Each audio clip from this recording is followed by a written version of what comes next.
We're here in our ongoing Judging Brexit series, and I'm talking with David Dennis, who is a senior lecturer at the law school. No, just an ordinary Just an lecture. ordinary one. A humble, ordinary lecture. Yet. Um, and we're going to talk a little bit about one of your blog posts that you wrote on Miller 2. Yes. And you bring in the golden oldies of Hart, Dworkin, Llewellyn mostly. Yes. Llewellyn and Hart in different aspects. Strangely, for an equity and trusts lawyer, I've always been interested in legal theory. And my tutor at Hull University was a great Llewellynist, and I've never quite recovered from the time that he returned an essay to me one Easter on the bramble bush, telling me, I really think you should read the bramble bush before you write the essay. And from then on, I learnt some self-discipline. Okay. Yes, that's actually generally how it goes. Read it before you write about it. Yes, Yeah. yeah. I've tried that. So what would Llewellyn have to say about Miller 2? Well, I was thinking about Miller 2, and funnily enough, the first thing I thought of was not Llewellyn, but for some reason which entirely escapes me, I remembered a passage in The Concept of Law by Hart, which I spent ages looking up and suddenly realised it wasn't in the chapter on the rule of recognition, although it was about the rule of recognition. It was in the next chapter. And that was really about indeterminacy and the rule of recognition. And then I was thinking about that, and I was reading through the judgment in Miller 2 again, and looking at some of the blogs which have been written on it. And I noticed Eileen McCarg, for example, refers to the apparent dressing up in almost inevitable deductive logic form of a series of propositions which are in fact a rule novel. And that immediately made my eyes light up, and I thought then of Twining and his statements about the judicial process consists of two parts. One, judicial decision making, and then judicial reasoning. So the decision is not the same as the reasoning. The reasoning is usually ex post facto and justificatory for a decision which has already been reached. I'm not saying there's anything improper about that. And as soon as I thought about that and I thought about Twining, I then thought about Llewellyn. So, of course, in my blog, I don't deal with Llewellyn first, Twining second, and Hart third. I happened to be writing a draft book proposal at the moment, and one section in the introductory chapter is on how people are misrepresented. And it happens a lot in legal theory. Some people misrepresent Dworkin. Dworkin misrepresented virtually every legal positivist you can think of. But it all really started with Llewellyn and his famous phrases, law really is what officials do and rules are mere playthings. Now, they were written in an introductory series of lectures for freshers at Columbia University. And he put them in, and everyone went, well, it started a real tidal wave of criticism, because they said, well, this is opening the way to totalitarian government and the rest. And it wasn't what Llewellyn meant at all. What he was saying, and it really appears in a book, the German title to which I can never pronounce, but it was republished in 1989 in English, thank goodness, Case Law in America. And in Case Law in America, what Llewellyn did was to consider series of cases and to look at reading, and he regarded a series of cases as an institution. It was how officials reacted to the background circumstances and the different ways they reacted at different times.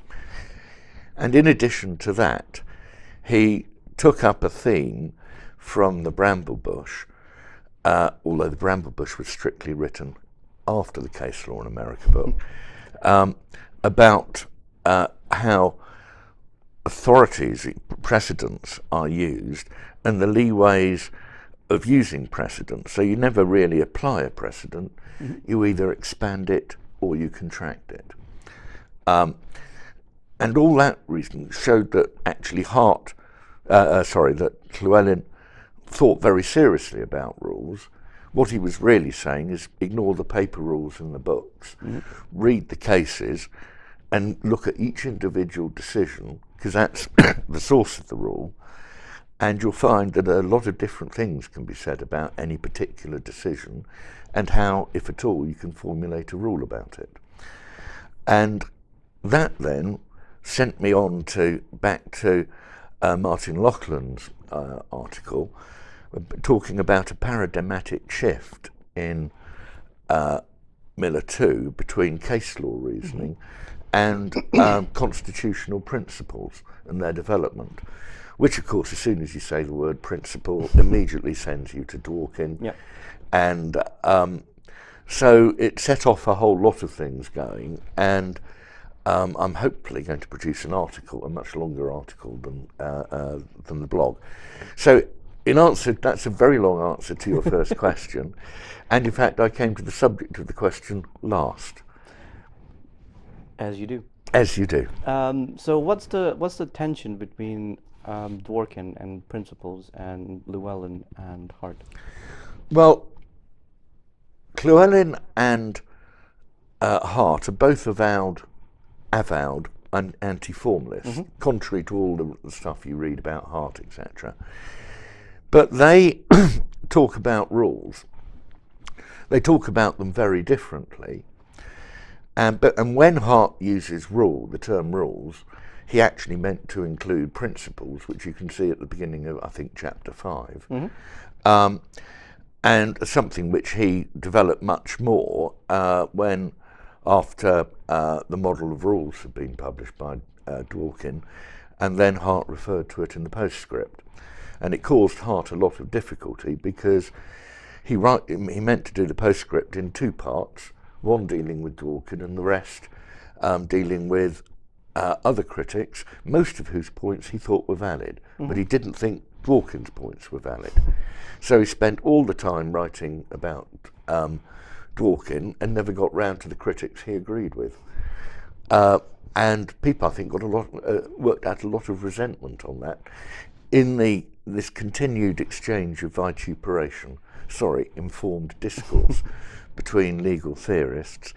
If you read Leiter on Dworkin, you get a magnificent take. It is vituperation in writing, beautiful prose, and if I ever feel down and sad, I open the chapter, have a cup of coffee, and start to feel the world's better. Dworkin, and it was a valid point initially, said that, well, they're not only rules in case law, but the courts supply principles, which he says are moral principles, and I would actually say, well, are long-standing rules, really, which have become wider and wider and developed into principles from the case law. And both Hart and Llewellyn will approach. Llewellyn's more for the paper, for the case rules, as I've explained. Hart's more for the paper rules. And Hart also approaches it from a much more limited aspect of analytic and semantic philosophy. Dworkin's value was that the courts can use principles to get round various. The famous case he gives is the American wills case, where the testator was very sadly murdered by, I think it was his nephew. And the nephew was a beneficiary under the will. And Dworkin says this was a classic case of the rules being departed from, the statutory rules on succession, in favour of a principle that you shouldn't benefit from your own wrong. And he announced this in what he thought was a fit of startling originality totally forgetting that Oliver Wendell Holmes and Cardozo had referred, sorry, I think Cardozo had referred to this rule many years before. But I would never accuse Dworkin of plagiarism, because I'm sure that was unintentional, and it would be entirely wrong for me to make that accusation. So let's get back to Miller 2. Yeah. So what is it about Miller 2 that brings Hart and Llewellyn in? The lack of case law? The syllogismatic reasoning in it? Well, there are two aspects. One is the development of constitutional principles, which the Supreme Court says are well worn: parliamentary sovereignty and parliamentary accountability. But the odd thing is that no one understood either parliamentary sovereignty or parliamentary accountability in the way that it's put forward by Lady Hale and Lord Reid.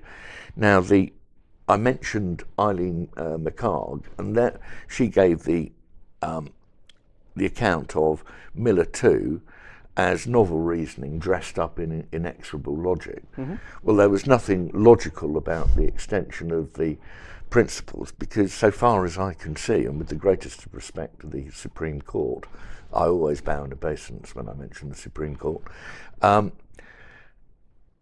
I think before the decision of the Supreme Court, no one would have used those terms in that way. What then that obviously led me to explore the decision further from a legal theory point, and it goes to show, I think, that legal theory always underlines doctrine. If you've got a doctrinal point, you can find a legal theory point at the drop of a pin, really.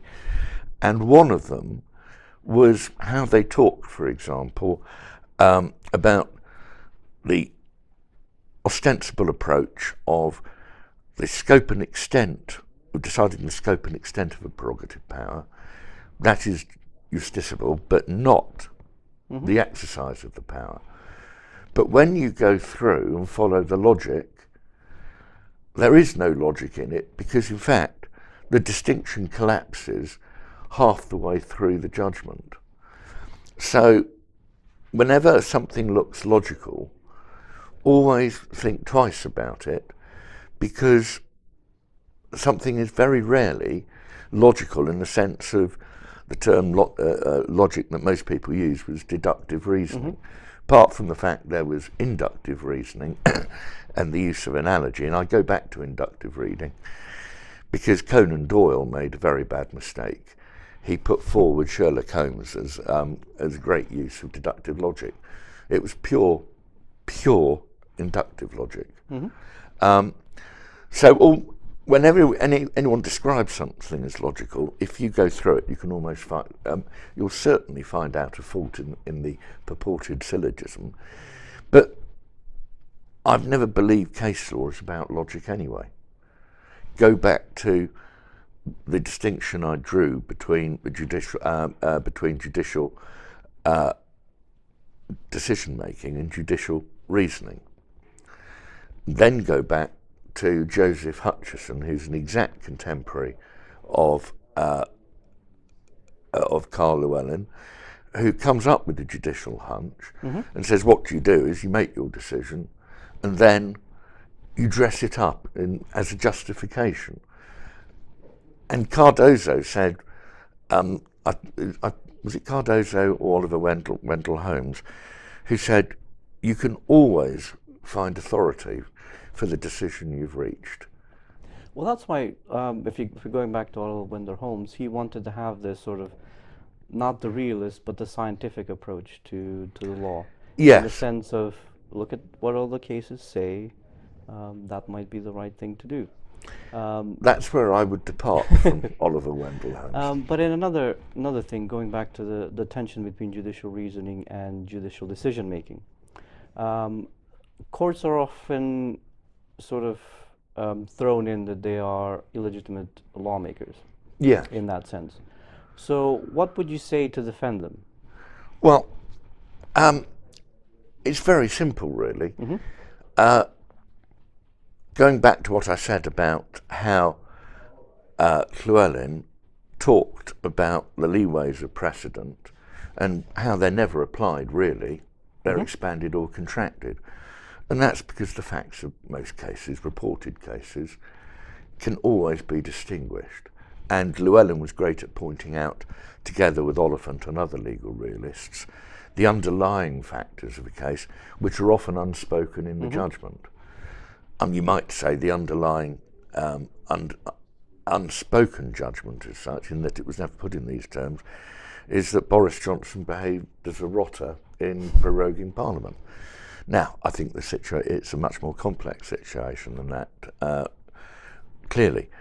But when you look at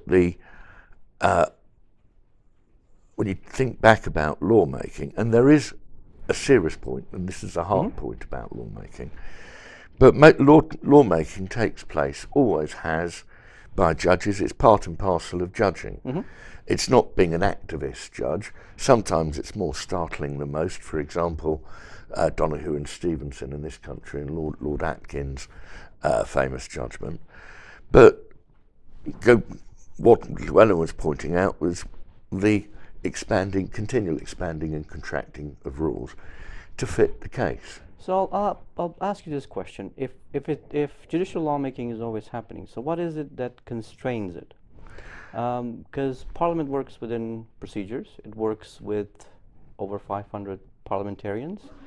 After the next election, it's going to be 500. So that means that you have to get other people on board. So what is it that constrains judges or the courts? Well, I think most legal theorists actually are agreed on this, that they're institutional constraints. You're working in an institution to begin with, but particularly at appellate level, and working with judges. I mean, they can soon spot someone going completely off beam, as it were. They can't always control them, and somehow or other I've thought of Lord Denning there. Don't know why. But there is always a measure of constraint within the institution. Judges take their job very, very seriously. You very rarely come across a maverick judge. There have been maverick judges. And They're usually in the dissent. They're usually in the dissent. They're usually in the dissent at the appellate level. If you've got them at first instance, you can have a very tricky time.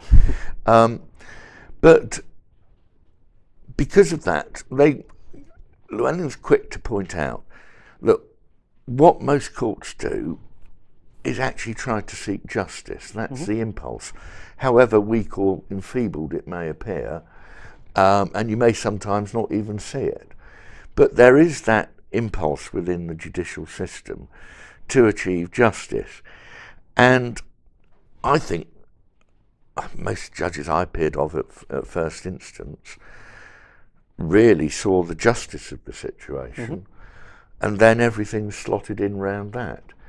So if you tried a formalist argument and said you're bound by this case, they would look at you. I always remember my pupil master talking about trying a case, a personal injury case, and counsel for the insurers was absolutely furious because he cited a case decided by Lord Denning where someone had stubbed their foot on the pipe, and Denning had said it wasn't an obstruction within the meaning of the Act.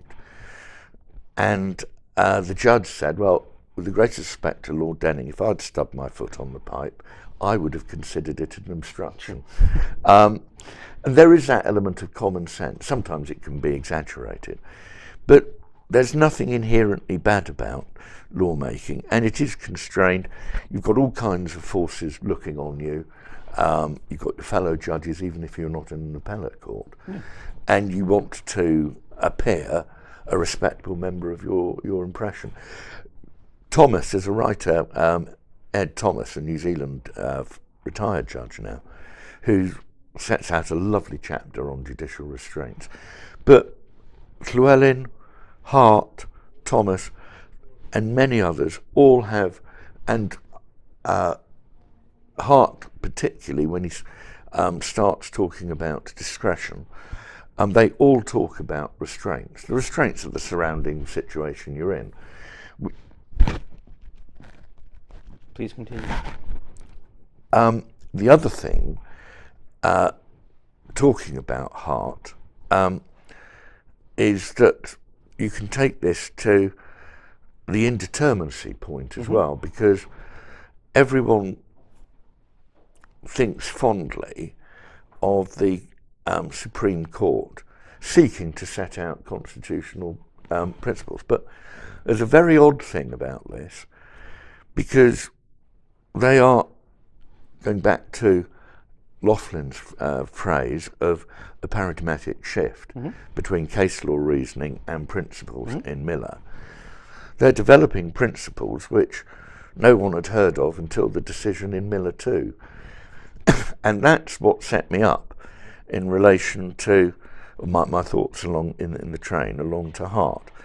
Because Hart says that at the very essence of the rule of recognition in constitutional cases, just because a court's decided the decision doesn't mean to say it will be accepted. Because if it is accepted, it's because no one's bothered to, or people have agreed with it, or no one's essentially decided to challenge it. But that's an assumption which isn't always warranted. And it arises particularly, as in this country, where you have an unwritten constitution.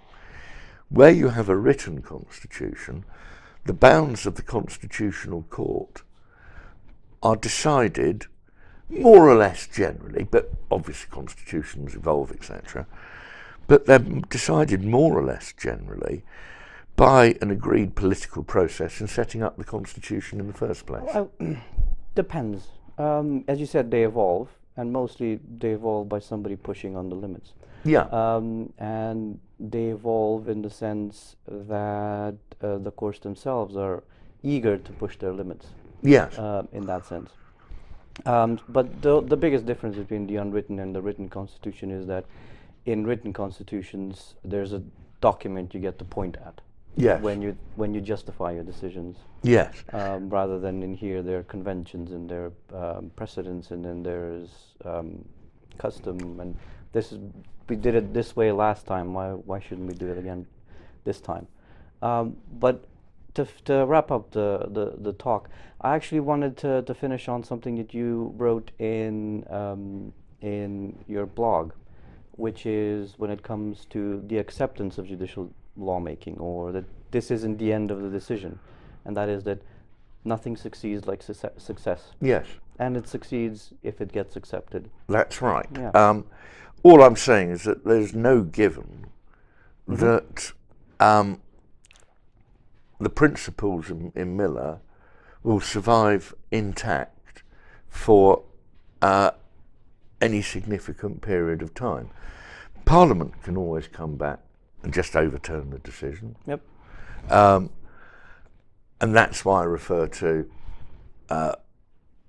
Parliament as being the representative of the electorate. I have always differed from Hart that I'm an anti-elitist in the sense that I really do believe in the electorate. That's not meant to sound patronising, but I've never regarded Parliament as the fons et origo of all wisdom. Too long, too many things have happened to show that that is the case. Parliament can get it as wrong as anyone else. Yep. And so, if a decision was made, and Hart talks about a South African decision in the days of apartheid, where it couldn't be where the matter couldn't be judicially settled, and that kind of thing can always happen. But it's when it arises in Miller, because we have an unwritten constitution, and secondly, when the Supreme Court was set up, it adopted the name the Supreme Court, but it's not the US Supreme Court, which has always had a particular role in the separation of powers. We have here a court which is designated the Supreme Court, because it couldn't be called the House of Lords any longer. And so the Supreme Court came in And 2009. couldn't be called the Constitutional Court because there wasn't a constitution yet. Yes. And my point is that one thing that hasn't been settled is that the precise role and ambit of the Supreme Court as a constitutional court, I think, has only been in existence for 10 years. There's a lot to be settled. So life is going to be great fun in the future. It's one of those like the French Revolution, it's too soon to tell. Yeah, absolutely. Thank you very much for the talk. My pleasure.